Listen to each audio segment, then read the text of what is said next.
Samsung এর mid range flagship স্মার্টফোনগুলির মধ্যে কোন নামটি আপনার মাথায় আসবে? স্যামসাং গ্যালাক্সি A52 নাকি স্যামসাং গ্যালাক্সি A72? যদিও বন্ধুরা আজকের ভিডিওর মূল প্রসঙ্গ হচ্ছে স্যামসাং গ্যালাক্সি A32 কে নিয়ে। এই তিনটি স্মার্টফোনই ভারতীয় বাজারে লঞ্চ হয়ে গেছে এবং অফিসিয়ালি প্রায় সর্বত্রই কিন্তু অ্যাভেলেবেল হয়ে গেছে। কিন্তু স্যামসাং গ্যালাক্সি A32 এর দামটা কিন্তু A52 ও A72 চেয়ের থেকে বেশ কিছুটা কম রাখা হয়েছে। তো A32 আজকে আনবক্সিং শুধু করব না, ফোনটি কেমন, কারণ অলরেডি আনবক্সিং ভিডিও অনেক আপনারা পেয়ে যাবেন। ফোনটির মধ্যে কিছু খারাপ দিক রয়েছে কিনা, ফোনটি কেনা যেতে পারে কিনা, কারণ এর দামটা আমার বেশ ঠিকঠাক মনে হয়েছে। ওই 20 থেকে 21,000 টাকার কাছাকাছি ভারতীয় মুদ্রায় এর দাম রাখা হয়েছে। হয়তো বাংলাদেশে এর দাম আরও বেশি হতে পারে। বাংলাদেশে কত দাম রাখা হয়েছে স্যামসাং গ্যালাক্সি A32 অবশ্যই কিন্তু কমেন্ট সেকশনে জানাবেন। স্মার্টফোনটি আমার কিন্তু বেশ ভালো লেগেছে, কারণ এখানে সুপার অ্যামোলেড প্যানেল থাকছে। ফোনটির বিশেষত হিসাবে 5000 মিলিঅ্যাম্পিয়ারের একটি বড় ব্যাটারি থাকছে কোয়াড ক্যামেরা সেটআপ, এবং ক্যামেরা সেটআপ বেশ ইন্টারেস্টিং। এছাড়া থাকছে ফাস্ট চার্জারের সুবিধা, 90 হার্জ প্যানেল থাকছে ডিসপ্লেতে। তো ওভারঅল সব কিছু আলোচনা করব, খারাপ দিকও আলোচনা করব। তার আগে আমি সৈকত টেক প্রজেক্ট চ্যানেলে আপনাদের সকলকে স্বাগত জানাই।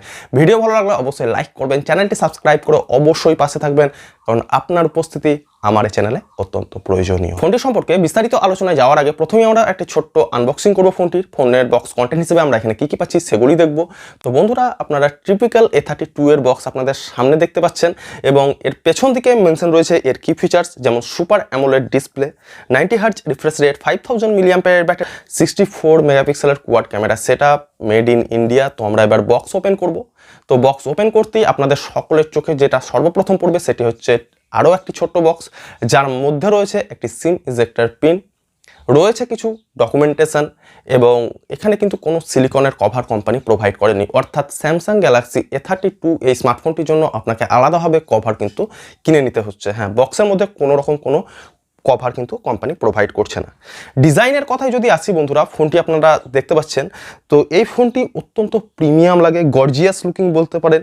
গ্লাস টাইপের ফিনিশ রয়েছে পেছন দিকে, ক্যামেরা বাম্প একটু বেরিয়ে রয়েছে, বাট বেশ এলিগেন্ট এবং ক্লাসি লাগে দেখতে। মানে এই ক্যামেরা সেকশনটা আপনারা যদি ভালোভাবে লক্ষ্য করেন, তো আশা করি বেশিরভাগ মানুষেরই কিন্তু এটা একটা পছন্দ হবে। মানে আমার তো এটা মনে হয়েছে ব্যক্তিগতভাবে। বিস্তারিত আলোচনা করার আগে আমরা বক্স কন্টেন্ট হিসেবে আর যেগুলি পাই সেগুলি হচ্ছে একটি USB Type-C কেবল এবং একটি 15 ওয়াটের ফাস্ট চার্জার, এবং যে ফাস্ট চার্জারের মাধ্যমে আপনি আপনার ফোনটিকে চার্জ করে নিতে পারবেন। তো সরাসরি চলে আসবো এবার ফোনটি সম্পর্কে।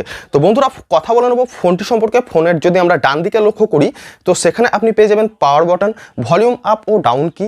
ফোনের নিচের অংশে রয়েছে USB Type-C port, audio jack, primary microphone ও স্পিকার গ্রিল।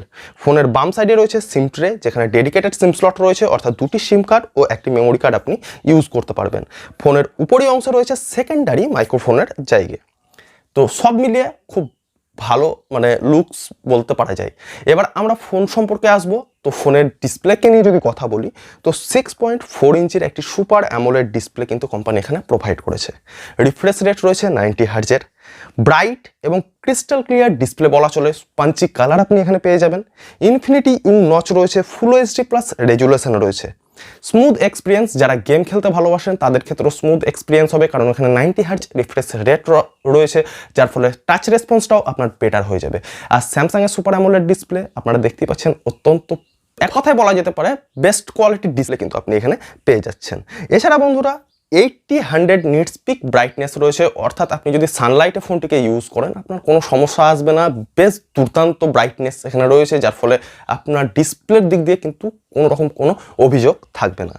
কথা বলে নেবো বন্ধুরা ফোনের ব্যাক প্যানেলকে নিয়ে। ফোনের ব্যাক প্যানেলে যদি আমরা দেখি, তো সেখানে চারটি ক্যামেরা উপস্থিত রয়েছে, এবং সেই ক্যামেরা বাম্পগুলি একটু কিন্তু বাইরের দিকে বেরিয়ে রয়েছে, যার জন্য আমি রিকমেন্ড করবো আপনারা একটা অবশ্যই সিলিকনের কভার হোক বা একটা প্রোটেকশন আপনারা যাতে ইউজ করেন, যাতে ক্যামেরা লেন্সে যাতে কোনো স্ক্র্যাচ না আসে।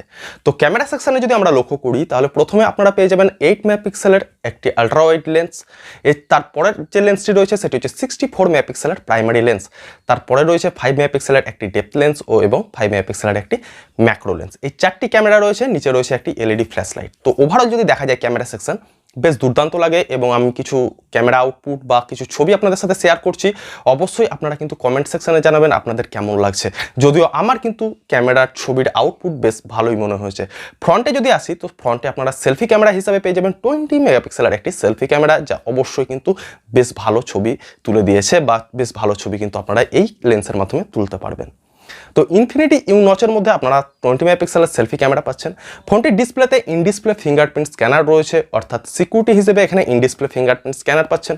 ফেস আনলকের সুবিধা রয়েছে, প্যাটার্ন লক এগুলো কিন্তু আপনার থাকছেই। তো ওভারঅল যদি দেখা যায় ফোনটি কিন্তু বেশ এখনও অবধি ভালো দিকেই এগোচ্ছে, মানে এর স্পেসিফিকেশান কিন্তু বেশ ভালোর দিকেই এগোচ্ছে। কথা বলবো বন্ধুরা ফোনের প্রসেসরকে নিয়ে। ফোনের প্রসেসর হিসেবে আপনারা এখানে পাচ্ছেন মিডিয়াটেকের হিলিও G80 প্রসেসর, অর্থাৎ যারা গেমিং করতে ভালোবাসেন বা যারা মাল্টিটাস্কিং করতে ভালোবাসেন তাদের জন্য রয়েছে গেম বুস্টারের সুবিধা, অর্থাৎ গেমিং এক্সপিরিয়েন্স ভালো হওয়ার জন্য গেম বুস্টার প্লাস মিডিয়াটেকের হিলিও G80 প্রসেসর।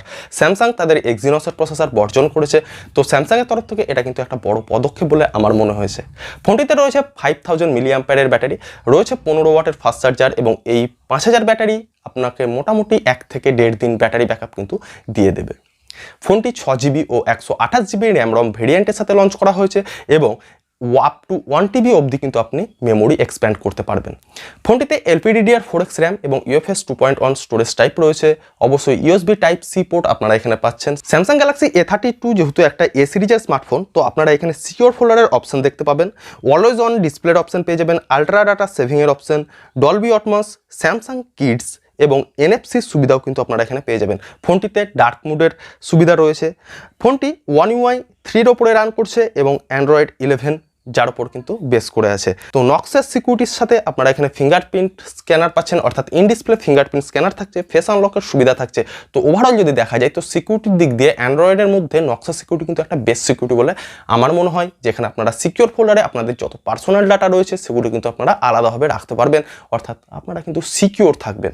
তো এই একটা দিক আমার কিন্তু বেশ ভালো মনে হয় স্যামসাংয়ের নক্সের সিকিউরিটির ব্যাপারে। তো বন্ধুরা এবার সরাসরি কথা বলবো ফোনটির ভালো দিক এবং খারাপ দিককে নিয়ে। তো বন্ধুরা ফোনটির যদি ভালো দিক নিয়ে কথা বলি তো ফোনটির ভালো দিক সর্বপ্রথম হচ্ছে ফোনের ডিসপ্লে। এখানে সুপার অ্যামোলেড প্যানেল পাচ্ছেন, 80-100 নিটসের peak brightness, 90 hertz refresh rate থাকছে, সুতরাং ডিসপ্লে অনবদ্য ডিসপ্লে এখানে রয়েছে। ব্যাক প্যানেল অসাধারণ, এখানে প্রিমিয়াম লুকিং গর্জিয়াস লাগে, এলিগেন্ট লুকস এখানে প্রোভাইড করা হয়েছে। 4টি ক্যামেরা থাকছে, 64 মেগাপিক্সেলের কোয়াড ক্যামেরা সেটআপ, এটাও একটা ভালো দিক। এছাড়া ভালো দিক বলতে 5000 মিলিঅ্যাম্পিয়ারের ব্যাটারি দেওয়া হয়েছে, যার ফলে ফোনটি বেশ স্লিম রয়েছে, এবং ওয়ান হ্যান্ড ফিলের কথা যদি বলি তাহলে বেশ ভালো, মানে এক হাতে ইউজ করতে কোনো রকম কিন্তু কোনো সমস্যা হয় না ফোনটি।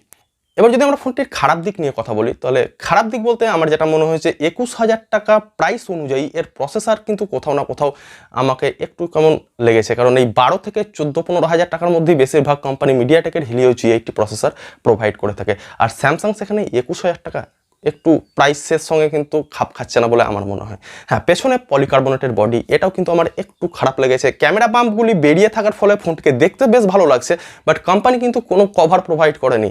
লেন্সে তো স্ক্র্যাচ আসতে পারে যখন আপনি টেবিলে বা কোথাও রাখবেন, তো তার জন্য একটা আপনাকে কভার ইউজ করতে হবে এক্সট্রাভাবে, তো এটাও একটা নেগেটিভ দিকের মধ্যে কিন্তু পড়ে।